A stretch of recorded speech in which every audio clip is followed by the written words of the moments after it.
শীতও বেশি, শীত থেকে বাঁচার জন্য আমি দেখেন এই যে একটা জামা পরছি, এই যে আরেকটা জামা আমার গায়ে, এরপরে পাঞ্জাবি, এর নিচে আছে গেঞ্জি, মাথায় দিছে পাগড়ি, আবার রুমালও ছিল, পায়ে পড়ছি মোজা।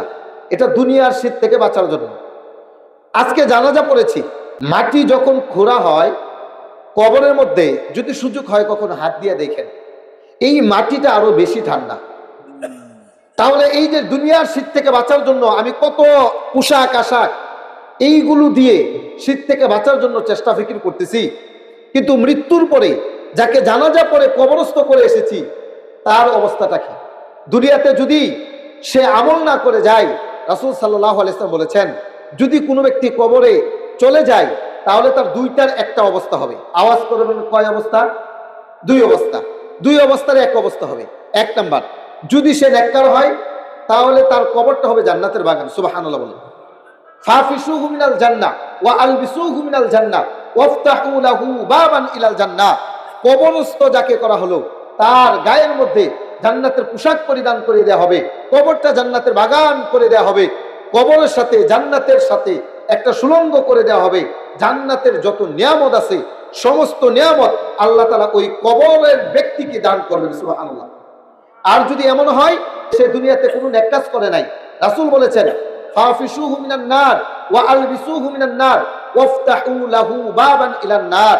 দুনিয়াতে আমল করলো না, শীতের ভয়ে নামাজে আসতে পারলো না, শীতের ভয়ে ইবাদত বন্দেগী করলো না, দুনিয়াতে বদকাজ করেছে, নেক কাজ করে নাই, আল্লাহকে ভুলে গিয়েছিল, রাসূলকে ভুলে গিয়েছিল, ইসলামকে ছেড়ে দিয়েছিল, নবীর অপমান হয়েছে, ভ্রুক্ষেপ করে নাই, আল্লাহকে নিয়ে তুচ্ছ তাচ্ছিল্য করেছে, ভ্রুক্ষেপ করে নাই, ইসলাম নিয়ে কটূক্তি করেছে, ভ্রুক্ষেপ করে নাই, বদকার, ওই ব্যক্তির কবরটা এমন হবে, রাসূল বলেছেন ওই ব্যক্তির কবরটা জাহান্নামের গর্তে পরিণত হবে। নাউজুবিল্লাহ।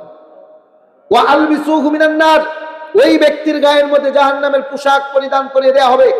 আফতাহু লাহু বাবান ইলান নার, ওই ব্যক্তির কবরটা জাহান্নামের গর্তের সাথে একটা সুড়ঙ্গ করে দেওয়া হবে। এই সুড়ঙ্গের কারণে সাপ আসবে, বিচ্ছু আসবে, জাহান্নামের আযাব গজব এসে ওই ব্যক্তিকে গ্রাস করবে, জাহান্নামের গর্তে পরিণত হয়ে যাবে ওই ব্যক্তির কবরটা। এজন্য ভাই, দুনিয়ার শীত থেকে আমরা বাঁচতে চাই, কিন্তু পরকালীন যে জীবন ব্যবস্থা, পরকালীন যে অবস্থা, কিভাবে বাঁচবো আল্লাহর আযাব থেকে, কিভাবে রক্ষা পাবো কবর থেকে, কিভাবে রক্ষা পাবো কুলসিরাতের ভয়াবহতা থেকে, কিভাবে রক্ষা পাবো হাসর থেকে, সেই চিন্তা আমাদের করার দরকার আছে না নাই?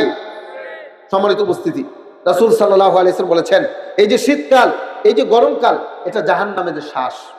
জাহান্নামের শ্বাস নিঃশ্বাস ফেলে। জাহান্নামের মধ্যে গরমও আছে, ঠান্ডাও আছে।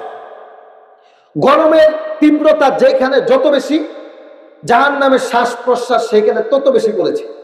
শীতের তীব্রতা দুনিয়াতে যেখানে যত বেশি, জাহান্নামের শ্বাস প্রশ্বাস সেখানে তত বেশি পড়েছে। তাহলে এই যে শীতকাল, এটা জাহান্নামের কারণে এসেছে, গরমকাল এটা জাহান্নামের শ্বাস প্রশ্বাসের কারণে আসে।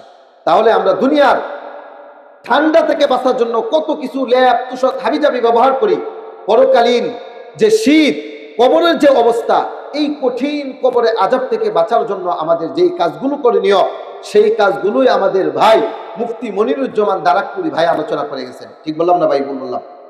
সম্মানিত উপস্থিতি, আল্লাহ তাআলা আমাদেরকে কবরের প্রস্তুতি নেওয়ার মতো তৌফিক দান করুন, সকলে না আমিন।